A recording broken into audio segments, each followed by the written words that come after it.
The film takes place in a dystopian future where the world has descended into chaos due to ongoing economic decline. During a news broadcast, a journalist reports on an incident in which 3 people were killed, and a police officer named Frank was critically injured and taken to the hospital. After getting treatment, Frank was able to identify Clarence, the unofficial crime boss of Old Detroit, who was also associated with the deaths of 31 police officers. At the Detroit Police Precinct, Sergeant Warrant is having an altercation with 2 lawyers, who he kicks out after telling them their client would need to see a judge. While working on the papers, Alex, a newly transferred police officer, approaches Warrant with his papers, telling him that the job will take a lot out of him. Warrant orders Alex to get his armor and to suit up. Once he is all dressed up, Warrant introduces Alex to Anne, his new partner. In the OCP headquarters, a large group of administrative people is gathered to discuss their new project with the police and their plans to take over the Detroit police. Starting the meeting, Dick tells everyone who was gathered there that they would start the construction of Delta City. He also announces that before they can bring in the people who would start the work, they must eradicate crime in Old Detroit.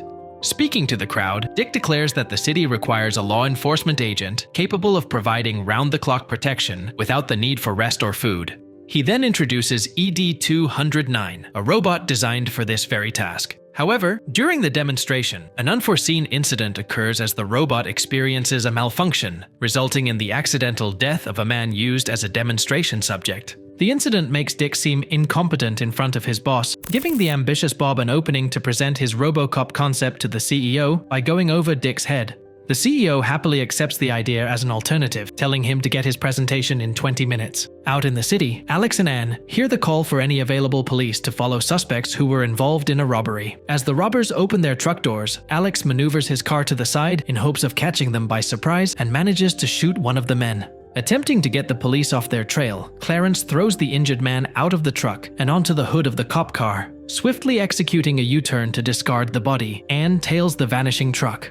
Upon reaching an abandoned mill where the thieves had vanished, the 2 police officers urgently call for backup before going inside. Alex skillfully takes down one of the robbers and successfully apprehends another. Calling for Anne on the radio when requiring assistance, she is unable to answer as she is hurt from falling from the first floor after being assaulted by one of the criminals.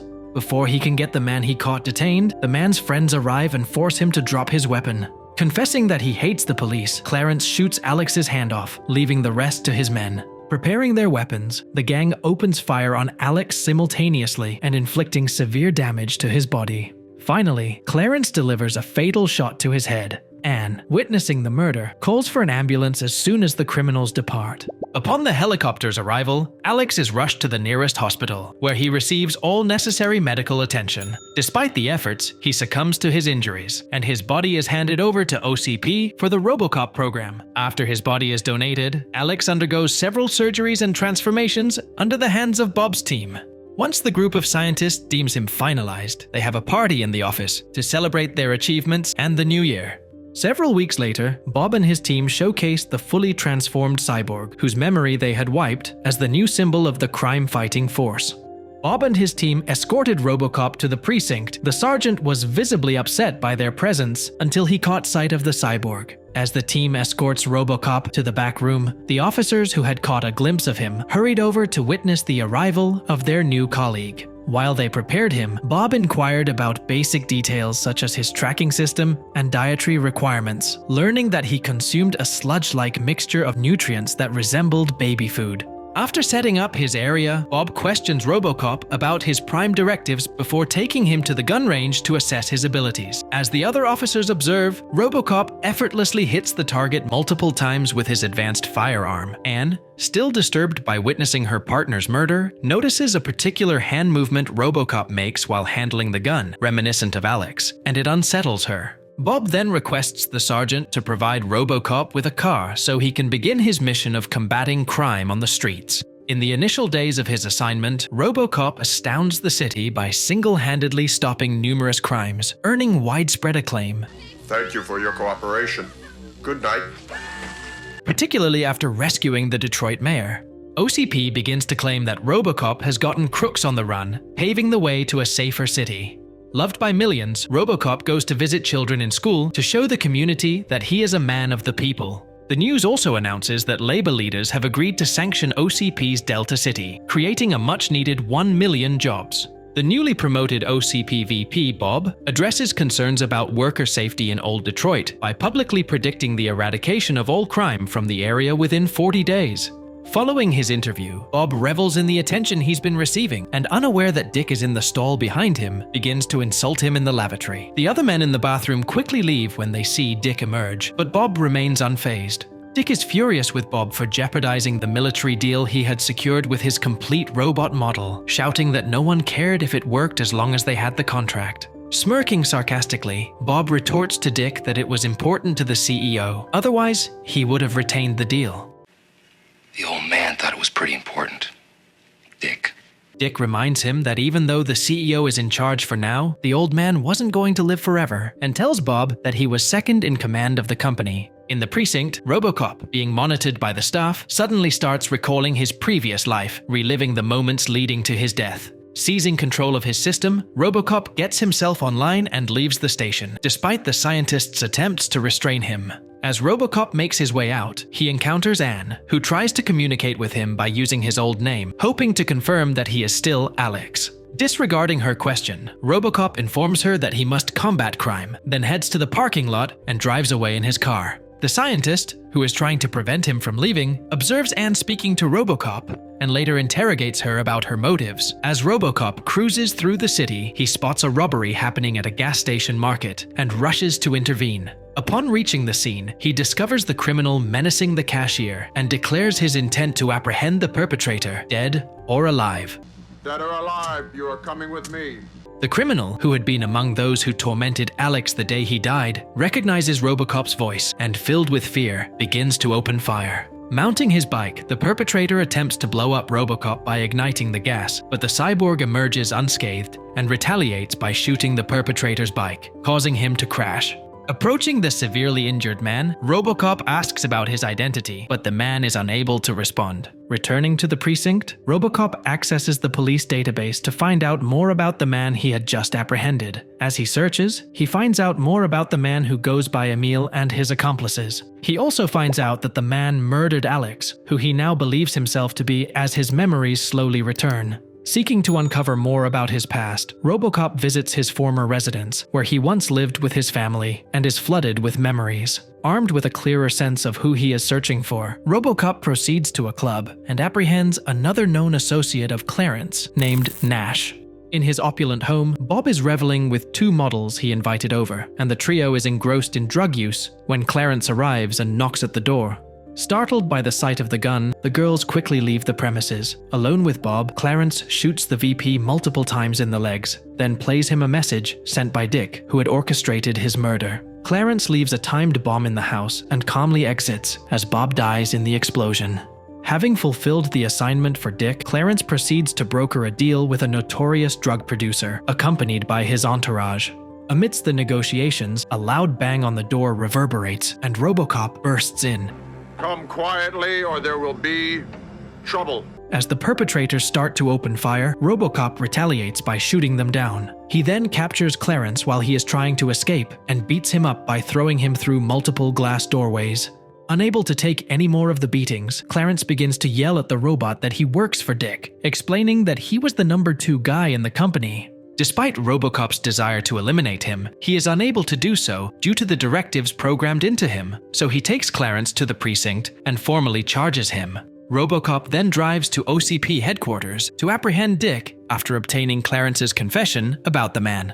Upon his arrival, RoboCop is greeted by the composed and collected Dick, who extends his hand to be arrested. As RoboCop moves toward him to carry out the arrest, his systems begin to shut down due to Directive 4, a secret protocol installed by Dick to prevent RoboCop from ever laying a finger on him. As RoboCop struggles to regain control of his malfunctioning systems, Dick informs the cyborg that he had to eliminate Bob because he had made a mistake, and his final task would be to rectify that mistake, referring to RoboCop himself. Dick then releases his own robot, which inflicts severe injuries on RoboCop. After managing to partially damage the robot and escape, RoboCop is taken aback to find his entire precinct waiting to take him down outside. The police open fire on RoboCop, attempting to destroy his already damaged exterior. After taking on a lot of gunfire, RoboCop manages to through the cracks of the parking lot to the 3rd level where he is rescued by Anne. Following the incident, Clarence visits Dick in his office and is chastised for spilling his guts to the cyborg,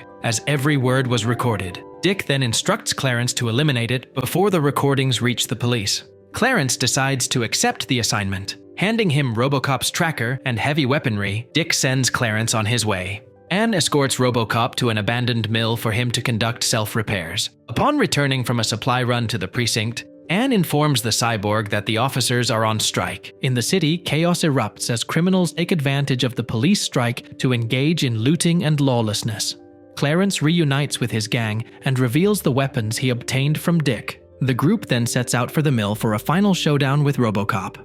Upon reaching the mill, Clarence and his men open fire on RoboCop, who successfully neutralizes 2 of his assailants. Meanwhile, while pursuing Clarence, Anne succeeds in forcing him off the road but ends up getting shot in the process. While trying to stop Clarence, RoboCop gets severely injured when Nash drops a crate full of steel on his head. Desperately crawling to the powerful guns, Anne shoots down the control room Nash is located in.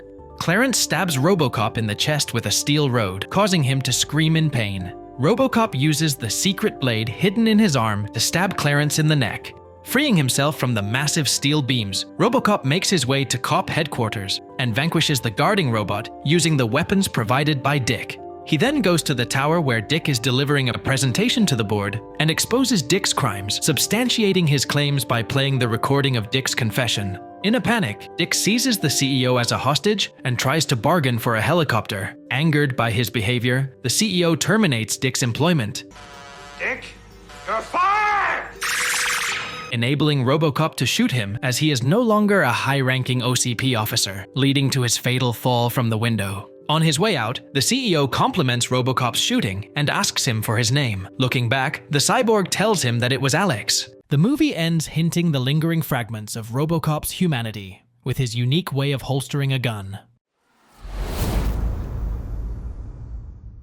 The movie begins with a serious national news, where the anchors announce that the Attorney General approved the ED-209 combat unit. They also announced that the Sergeant General was killed while speaking against the incredibly addictive new drug called Nuke. The cult leader and producer of the drug released a video announcing that they would never stop them from increasing production. The Detroit City Police Force persisted in their strike following OCP's decision to reduce their salaries by 40%. With law enforcement absent, crime has surged, allowing lawlessness to prevail unchecked. A band of robbers forcibly entered a gun store and breaking into the display cases to steal firearms. As they make their escape, they spot RoboCop arriving in his police car and try to destroy him using a launcher. Despite managing to detonate the car, RoboCop emerges from the flames unharmed. When they open fire on him, RoboCop draws his weapon and neutralizes the assailants. He then interrogates one of the perpetrators about the nukes he discovered in their vehicle. Upon obtaining the necessary information, RoboCop proceeds to the location where the man indicated he acquired the drugs. En route to the lab, RoboCop observes workers producing and packaging the red drug, with Kane, their leader, keeping a vigilant watch. Refusing to surrender peacefully, the men open fire on RoboCop, forcing him to eliminate them. While exploring the premises,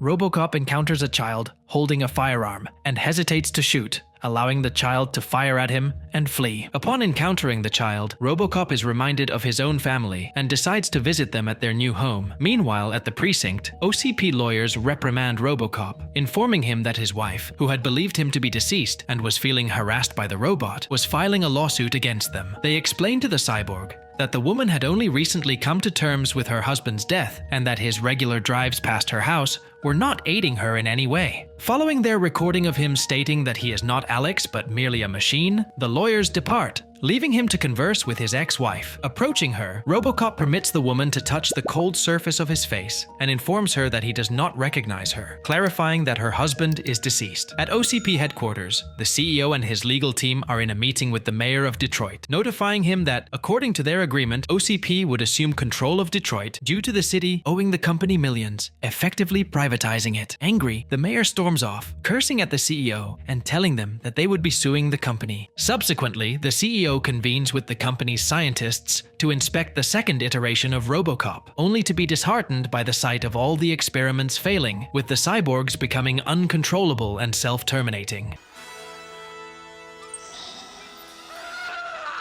As he departs, the CEO is approached by Juliet, the company's psychologist, who hypothesizes that Alex's sanity is maintained by his loyalty and commitment to the cause. She proposes that they must seek out individuals like him if they want the second version to succeed, offering to oversee the screening process to identify suitable candidates. Out in the city, RoboCop and Anne are on a stakeout and catch one of the police officers giving away officer locations so they can be assassinated. As they watch, the man takes his payment and the nukes that he seems to be addicted to. Getting all the information they need, RoboCop and his partner bust through the front doors in hopes of arresting the perps. RoboCop interrogates the corrupt cop and extracts the location where Kane is hiding, wasting no time in heading there. Upon reaching the old sludge plant, he encounters a closed gate and exits the car to open it. Sensing it's a trap, RoboCop vacates the vehicle just in time before the trap detonates. Once RoboCop gets inside, RoboCop is ambushed by Kane and his men who trap him and attempt to crack his impenetrable armor. Using several high-grade equipment, Kane and his men cut RoboCop up into scrap and dump him on the precinct door. Although the scientists who worked on RoboCop want to save him, OCP is unwilling to help the cyborg because of the millions it would cost them. Out in the city, Kane's men lure the police officer who betrayed their location and hit him over the head, making him lose consciousness. They then strap him to a gurney and take him to Kane, who has him tortured and killed. In the OCP headquarters, Juliet has decided to screen death row inmates for the construction of the second RoboCop. When she informs the scientist building the machine, he refuses, telling her that he would not put murderous minds into his robots. Discovering the CEO leisurely indulging in a jacuzzi, Johnson alerts him to the perilous path Juliet is walking on. Displaying a careless attitude toward Johnson's concerns, the CEO assures him that Juliet is fully capable and knowledgeable about her actions. During their conversation, Juliet unexpectedly appears, wearing only a robe, revealing to Johnson the nature of her relationship with the CEO. Juliet subsequently instructs OCP lawyers to retrieve RoboCop from the precinct, so that she can reprogram him with their new system. Despite initial difficulties in reprogramming him, Juliet remains resolute in bending the cyborg to her will. After numerous attempts, Juliet successfully reprograms RoboCop with their new directive, erasing the notion that he is Alex from his mind. RoboCop is then returned to the precinct with a brand new body and a chipper attitude, which makes Anne suspicious. The two partners head out to an active crime scene, where a man and a dozen children are robbing an electronics store. As the police arrive, the leader starts firing at Anne, who appears to be the only one taking action. Confused by RoboCop's inactivity, she shouts at him to snap out of it and do his job. Exiting the car, RoboCop calmly advances toward the assailant as the man continues to shoot at him. Anne takes cover behind him and successfully shoots the criminal. She proceeds inside and apprehends all the young children who were aiding the man in robbing the store. While attempting to maintain order, Anne is astonished to witness RoboCop reciting the dead man his rights.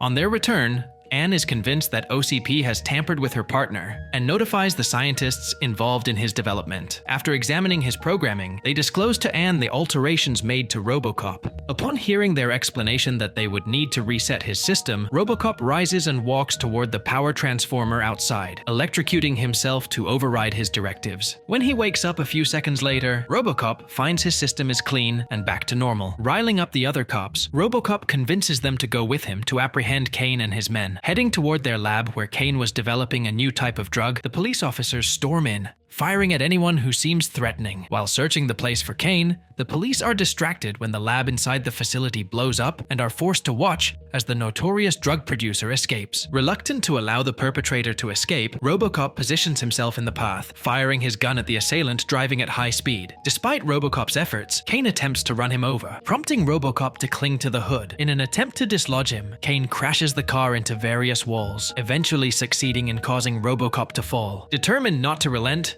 RoboCop seizes a motorcycle and pursues Kane. Overtaking the car, RoboCop crashes into the front mirror, causing the vehicle to flip. News reports announce that millions were seized from Kane's organization, and the infamous dealer was apprehended, fighting to stay alive. In her office, Juliet conducts her research on Kane and deems him the ideal candidate for the second RoboCop. Visiting the hospital, Juliet locates Kane in his room, being kept alive by the hospital's machines. Informing the patient that he is destined for great things, Juliet terminates his life support and observes his passing. Juliet then informs her team that she has found a volunteer and orders them to extract the brain and spinal cord from their next experiment. In their secret hideout, Kane's second-in-command, Angie, and the child, Hob, have devised a plan to pay out the city's loans for their mysterious plan. In his office, the CEO of OCP is informed that the mayor has found the funds to pay out the company, making their plans useless. After receiving the news, the CEO is upset. Juliet, who had been listening to the conversation, suggests that they can turn it all around depending on how far they're willing to go. Getting confirmation from the CEO, Juliet goes to the lab and offers the newly transformed Kane, who is in pain due to his addiction, a large dose of nuke in exchange for doing her bidding.